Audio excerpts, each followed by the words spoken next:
Est-ce que Ducati a réussi à trouver le trail parfait? J'en sais rien. Mais en tout cas, je peux vous dire qu'avec ce DZRX, ils vont très certainement marquer quelques points.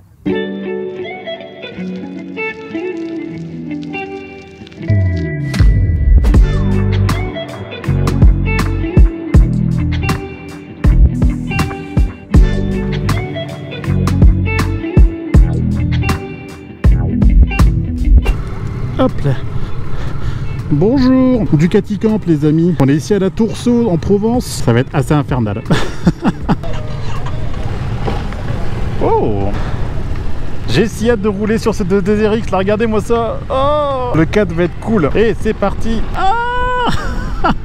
Bienvenue sur la DZRX, bienvenue au Ducati Camp. Le Ducati Camp, c'est l'expérience Ducati rêvée en France pour découvrir les deux trails phares de la firme italienne. Le Multistrada V4 sous toutes ses formes et le DZRX. J'ai donc été invité à participer à la session ayant lieu dans le Vaucluse, au pied du Mont Ventoux, pour découvrir le tout nouveau DZRX dans un cadre valorisant et complet. Avec à la fois un stage sur route et également un stage de perfectionnement sur tout terrain avec l'ambassadeur du DZRX en France, le multiple champion du monde d'enduro, Antoine Méo.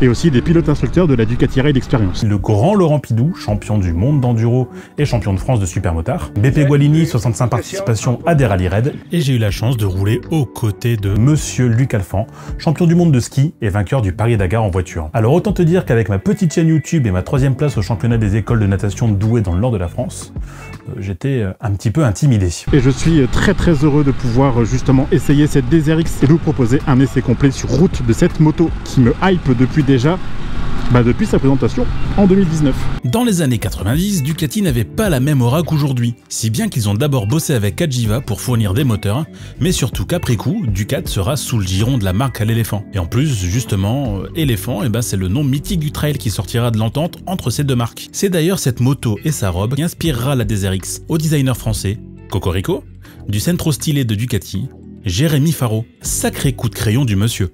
Osé diront certains, fantastique diront d'autres. Double optique, peinture blanche perlée, ligne assumée qui va bien rappeler l'ère du trail d'antan. La Ducati DZRX est donc le premier vrai trail de chez Ducati, avec une roue de 21 à l'avant et de 18 à l'arrière. Alors ce serait un petit peu de manquer de respect de dire que c'est le vrai premier trail dans la mesure où la Multistrada a quand même bien damé le pion à d'autres concurrentes, mais pour beaucoup de puristes, c'est bien le premier vrai trail de la firme. Et c'est là qu'on pourrait se dire que Ducati a frappé fort. Pourquoi? Parce qu'en fait, ils auraient très bien pu mettre une Multistrada avec une roue de 21 à l'avant. 99,9% des clients qui achètent une Multistrada ne la mettront jamais sur un chemin. Ils ne verront jamais un nid de poussière, rien du tout. Rétrofuturiste, dirait Orelsan. Et oui, parce que dans le fond, ça l'est déjà un peu. Déjà, ça commence par le coloris disponible, blanc et noir. Bon, Ducati, pas une moto rouge. Antoine Méo me dira que c'est un choix fort. Lui qui a participé à la fin du développement du DZRX en est convaincu. Le DZRX est perçu comme une anomalie. Très mal perçue par les puristes, elle est cependant extrêmement aboutie car elle prend déjà ses marques avec des spécifications qui sont bien à elle. Venu attaquer en priorité le Ténéré 700 qui a réussi à ouvrir la voie au retour du trail à l'ancienne, cette Ducat elle est faite pour ravoiner dans les singles plutôt que de prendre le café terrasse après 4 heures de route des Grandes Alpes. Même si elle peut le faire aussi. Et pour autant, j'ai voulu apprécier et découvrir ce DZRX qui m'avait tout l'air d'être une moto bien plus que simplement sympathique. Une moto toute nouvelle chez Ducati, avec un tempérament propre et une volonté claire. Conquérir les dunes et les départementales. Mais ne vous y trompez pas, en son cœur, c'est un monstre de technologie qui se cache. Alors, calcul très simple, 3 puissances, 75, 95 et 110 chevaux, 2 réponses au gaz, dynamique ou douce, quick shifter activé ou non, 3 modes de freinage, 8 traction control, 4 contrôles anti-wheeling, 4 niveaux d'ABS. Alors ça vous fait un petit calcul vite fait, 4608 combinaisons possibles. Bon, je pense qu'on n'a pas forcément besoin de plus pour aller plus loin. Mais ça vient surtout créer un truc. Ce ne sera plus une DZRX que tu auras là, mais ce sera ta DZRX. Ce sera une moto que tu auras choisie avec soin, avec tes envies et ton agrément de conduite que tu viendras créer minutieusement. À cela viennent s'ajouter les caractéristiques propres des DZRX. 250 mm de garde au sol, parfait pour tout franchir, épaulé par une fourche Kayaba avec un énorme débattement de 230 mm entièrement réglable, tout comme l'amortisseur arrière qui est tout pareil, avec un débattement de 220 mm. Arrêtons-nous quelques secondes sur cette ligne. Carénage bien moulé, très peu de câbles apparents en tête de fourche, bulle non réglable mais esthétique, et ce qui rend cette moto tout autant néo-rétro, c'est aussi ceci. Putain, j'avais même pas vu que la trappe là était sur le côté. Incroyable! C'est joli. Et ça encore, c'est un beau clin d'œil du passé. Donc moi, vous commencez à avoir l'habitude. Je me suis posé une question, comme sur chacun de mes essais d'ailleurs. Est-ce que cette DSR-X de Ducati qui est pensée pour aller sur les chemins et pour faire quasiment que ça, se débrouille bien sur route? Première question. Et deuxième question, si c'est le cas, est-ce que cette DSR-X ne serait pas le trail le plus polyvalent du marché actuel?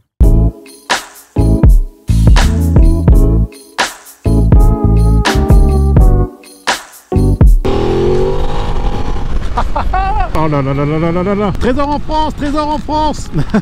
L'objectif c'était donc de créer une moto qui soit extrêmement polyvalente, à la fois sur route ouverte et sur piste. Et donc en 2019, le concept DSR-X a été présenté et il a tellement pété les scores ce concept que Ducati en a fait une moto de série. Combo route 21 à l'avant, route 18 à l'arrière, propulsé par le Testa Stretta. Le Testa Stretta de 937 cm3 est un moteur connu et reconnu chez Ducati. Le bicylindre en L existe déjà sur l'Hypermotard, le Multistrada V2, le Monster, le Supersport 950 et développe 110 chevaux. Comme l'un des leaders du segment du trail d'antan, la 1200 GS. Signe ou coïncidence? Je ne saurais trop le dire. 202 kg à sec, avec plein de modes de conduite, avec une ambiance déjà Dakar Touring. Je suis très content de pouvoir rouler ici, regardez-moi ça, qu'est-ce que c'est beau, bon sang de bonsoir. Là on a le Mont Ventoux les amis, mais oui. Et on retrouve une moto qui, malgré sa dimension tout-terrain, est extrêmement complète. Là, on a aussi des kits de rabaissement qui peuvent faire tomber la moto un peu plus bas. Regardez-moi ça les amis, aïe aïe aïe aïe aïe. Ah, je suis trop content. Position trail classique, un genou semi-fléchi, bras semi-tendu, le dos assez droit. Je pensais qu'on aurait une position un peu plus attaquante, mais finalement ça reste très droit. Et on est là sur une moto en fait qui va convenir à tout le monde en termes de position de conduite. Poste de conduite également extrêmement simple. Côté droit, comme toujours chez Ducati, le start control classique de chez Ducati. Les poignées chauffantes au-dessus, je sais même pas s'il y a des poignées chauffantes sur la moto. Il n'y a pas les poignées chauffantes, mais le bouton est déjà prévu. On a aussi l'allumage des feux diurnes ici. On a ici un régulateur de vitesse qui n'est pas adaptatif contrairement à la Multistrada V4S. Un petit bouton d'ABS directement présent sur le poste de conduite. Ce qui fait que l'on peut désactiver. Ah, ça s'emmène si facilement. On peut directement activer ou désactiver l'ABS depuis le poste de conduite en fonction du mode choisi. Si c'est la petite molette qui va aller sur l'ordinateur de bord, on a les warnings, un bon clignotant. Et on a donc ici la possibilité d'aller directement dans ce petit écran TFT qui est extrêmement simple mais qui est extrêmement pratique. On peut paramétrer encore une fois les modes de conduite en fonction de ce que l'on a envie, un peu comme sur la Multistrada V4 en vérité. Et quand on fait un appui long sur le bouton des modes, on a ici tous les modes de conduite. On retrouve donc plusieurs modes qui vont influer sur la réponse au gaz, sur la puissance obtenue et sur les suspensions, l'ABS, etc. Et il y a de la patate, hein. Il y a une bonne réponse au gaz. Ah ouais, si, ça accélère bien, c'est sympa, on sent bien les poneys. Bon sang de bonsoir, qu'est-ce que c'est joli! C'est joli comme tout! Et en tout cas, tout comme moi, profitez du Cap de la Provence et puis c'est parti, trésor en France. Ah, ça freine bien. Ah, on est propulsé par du Brembo M50 au niveau des freins, donc autant dire que ça freine extrêmement bien et qu'ils viennent parfaitement à bout de ces 200 kg de machine. On a également un amortisseur de direction ici, je ne l'avais pas vu. Regardez, qu'est-ce que c'est propre. Ah là là, vous avez des paysages dans le sud. Là, c'est un régal pour les yeux, les gars. C'est vraiment très très cool. Position debout, pas mal aussi, hein.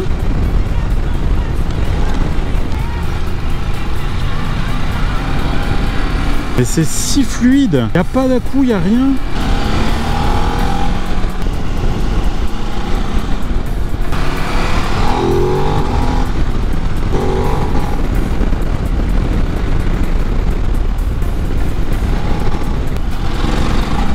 Ça tracte bien, hein. Oh là là là là, qu'est-ce que ça tracte. Ça roule super bien ça. Oh là là, mais qu'est-ce que c'est beau là. Pourquoi encore une fois j'ai pas ça dans ma région? Ah, c'est magnifique. Vous avez de la chance dans le sud, hein, moi je vous le dis. On est là sur des cadres qui embellissent forcément les essais moto. C'est un régal.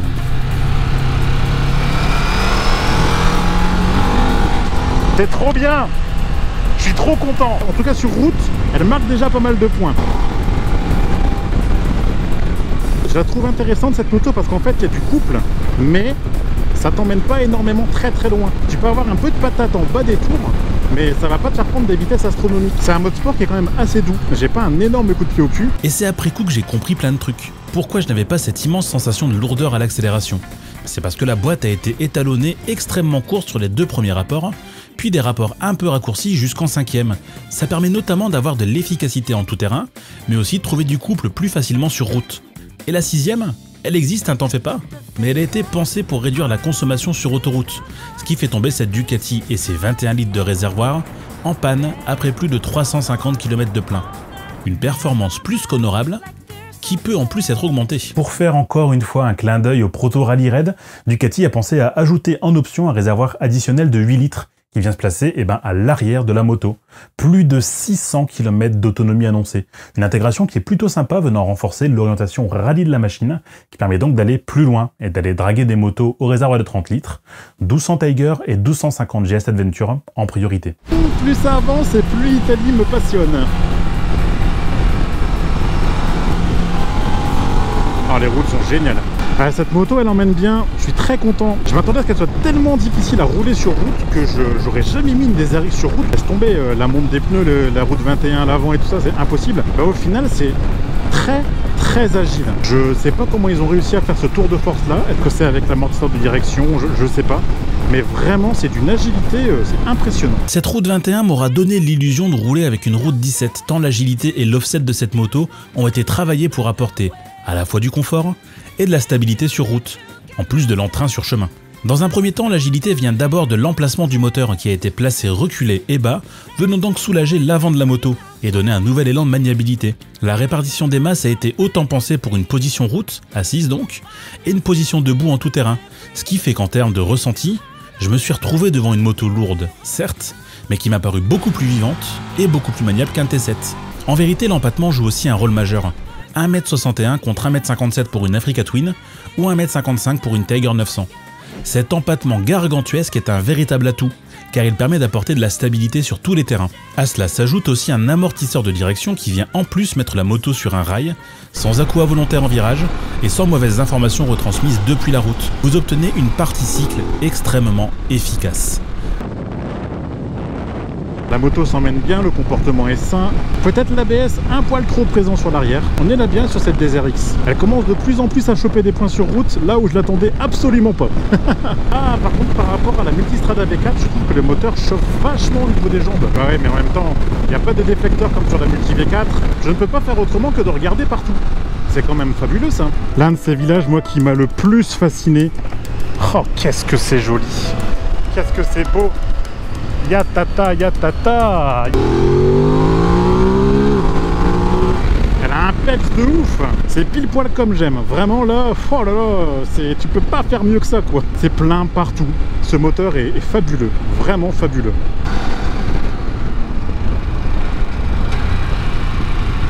Qui aurait cru un jour que je me serais fait emmener par Luc Alphand sur des pistes en Provence? Personne n'aurait cru ça. On est à Roussillon les amis. Encore l'un des plus beaux villages de France. Je me régale les amis. Au guidon d'une moto fabuleuse dans un environnement exceptionnel. Regardez-moi ça, mais qu'est-ce que c'est beau. L'ocre comme ça, là là là. Oh là là, regardez. C'est quoi cette vue? Oh non, c'est génial. Après avoir été surpris de par sa maniabilité, son agilité et son agrément sur route, il est temps de propulser le DSRX pour ce qu'elle aime le plus, le chemin caillouteux. Mais pour ça, avant, petits exercices de franchissement avec les pilotes du Ducati Ride Experience pour revoir les bases de la conduite off-road. Ça doit être comme on est là.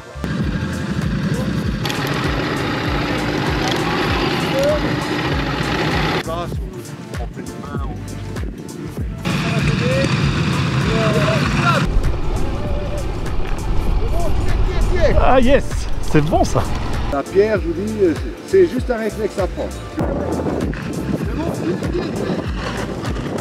Premier exercice terminé, je suis déjà rincé. On peut dire qu'en maniabilité lente, la moto va tendance à avoir un peu chauffé, un peu brouté à 2000-3000 tours. Forcément, tu vas pas prendre une moto comme une DSRX pour aller rouler en ville. Et là, on va les rouler sur du vrai chemin. Déjà que sur route, c'est pas mal. Alors j'imagine même pas sur piste où la moto, elle était vraiment faite pour ça. J'ai hâte de voir ça. C'est le grand bain direct, c'est la piste. Et c'est là où le mode enduro a fait ses preuves. Plus adapté d'origine, il bride la puissance de la moto à 74 chevaux.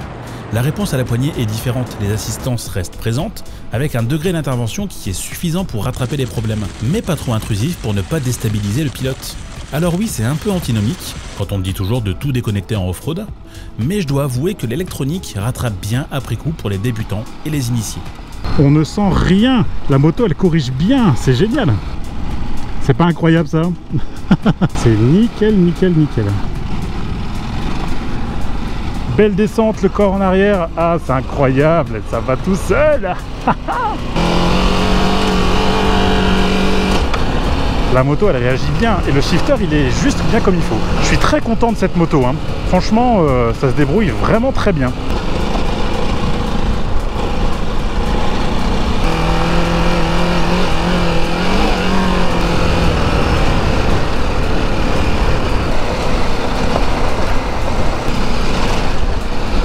Je suis très content parce que la maniabilité de cette moto est hors pair. Évidemment, je m'attendais à ce que la moto réagisse pour du trail sur ce genre de piste. Mais alors à ce que ce soit comme ça, c'est vraiment beau. Et on redescend. Wouh, wouh. On va partir sur un autre spot avec monsieur Antoine Méo, multiple champion du monde d'enduro. Enfin bon bref, c'est un sacré bonhomme. Et il veut nous montrer un spot. J'ai très hâte de voir ce que ça va donner. Oh, c'est bon ça, il y a du pierrier et tout. Mon premier pierrier. Ah ouais, c'est incroyable. La moto se débrouille tellement bien dans ce genre d'environnement. Je pensais que j'aurais appréhendé de ouf. Mais au final, ça va. Oh là là là là, c'est incroyable. On est vraiment à bord de falaise là. Regardez-moi ça. Oh, c'est génial. C'est magnifique. Aïe aïe aïe, incroyable.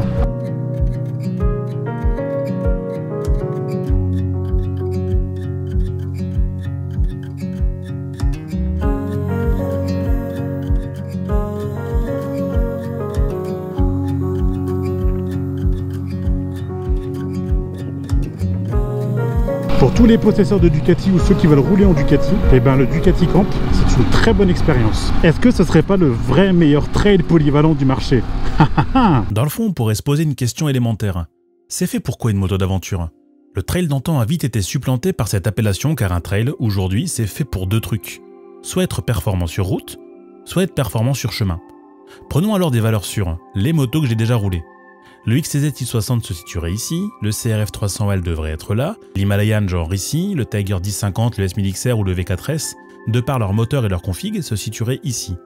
En fait, chaque trail a son secteur privilégié, mais le DZRX n'arrive véritablement pas à se placer sur l'échelle car, dans le fond, il n'est pas destiné à faire uniquement de la route ou du chemin. Et vous voyez, ça forme une ligne, une sorte de mur de verre infranchissable où route et chemin ne peuvent être faits de façon optimale, sauf que pour moi, cette Ducati, elle vient se placer ici. Je me suis rendu compte que j'avais pas besoin de plus en fait. 110 chevaux dans un trail bien plein avec un bon bicylindre en L, j'ai pas besoin de plus. En fait, la question elle est vite répondue, c'est que ce trail il fait tout bien, et tout bien comme il faut. Cette moto aura réussi à m'apporter quelque chose que je recherchais depuis si longtemps dans mes critères de choix. Une moto plaisir en toutes circonstances, sans compromis au tempérament sportif, et qui peut tout faire. Je n'ai jamais pensé dire ça. Mais cette DZRX dans le fond, c'est sans doute aujourd'hui le trail de moyenne cylindrée le plus polyvalent qui existe. Avec ses 3 niveaux de puissance via ses modes de conduite, elle peut aller atteindre tout, mais alors tous les autres trails de moyenne cylindrée. Aussi puissant qu'une Norden ou une Africa Twin sur route, aussi coupleux qu'une 890 Adventure, une 850 GS ou un 900 Tiger, mais pour un coup d'essai dans le monde du trail off-road, Ducati offre une prestation, je suis désolé de le dire, mais quasi sans faute. Pour mon usage, je n'ai pas besoin de plus. De 75 à 110 chevaux sur la même moto avec des modes de conduite que je personnalise en fonction de mes besoins, de mes envies, c'est un réel bonheur. Cette moto aura réussi grâce à sa magie blanche à aller répondre au théorème interdit de tous les trails modernes,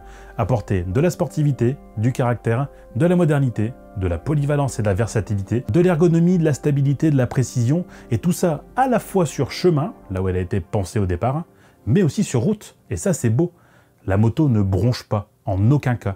Elle appelle à aller loin, toujours plus loin, dans les virages, sur les chemins escarpés. Elle donne beaucoup, autant qu'elle est capable d'énormément. Au départ, moi je pensais trouver une moto haute, lourde, chère et hors course. Et au final, j'en ressors avec une moto homogène, naturelle, extrêmement bien finie, volontaire et engagée. Il va peut-être falloir que je commence à économiser, hein. Parce que bon, 17 390 €, le prix d'un ticket pour une clientèle un peu élitiste, est parfaite donc pour aller attaquer les grands noms du secteur déjà bien installés. Après une journée complète à son guidon, elle intègre officiellement déjà mon top 4 des motos que je souhaite avoir dans mon garage, aux côtés de noms tout aussi originaux. 1250 RS, V100 Mandello et V-Strom 800 DE. Top 4 et pas dernière. Ni troisième, clairement pas. Je pense avoir été touché par l'amour pour les Italiennes dès lors que j'ai posé les faits sur la Mandello. Et je pense avoir compris pourquoi, grâce à cette DayZ-RX. Sans aucun regret, elle finira un jour dans mon garage.